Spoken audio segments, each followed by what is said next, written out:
আসসালামু আলাইকুম রহমতুল্লাহি ওয়া বারাকাতুহু। আপনারা দেখতে পাচ্ছেন প্রাণের পাখিরা ভোর রাতে এরা এখন 4:30 মতো বেজেছে। ওরা উঠছে আরও আগে, উঠে কোরআন পড়তেছে, যদি আমাদের ঘড়িটা নষ্ট।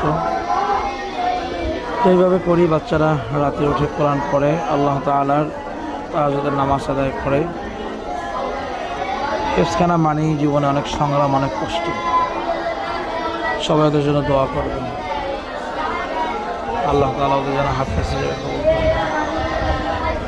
এইভাবে মেহনত করি আমরা বাচ্চাদেরকে আমাদের হাফেজ বানাই, আল্লাহ তাআলা যদি কবুল করে।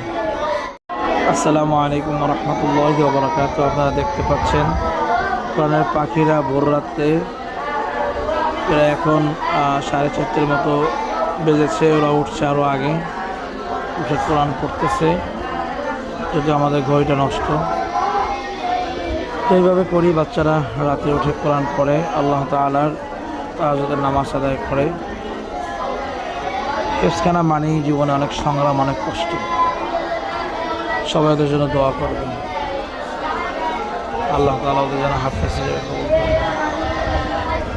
এইভাবে মেহনত করি আমরা বাচ্চাদেরকে আমাদের হাফেজ বানাই, আল্লাহ তাআলা যদি কবুল করে।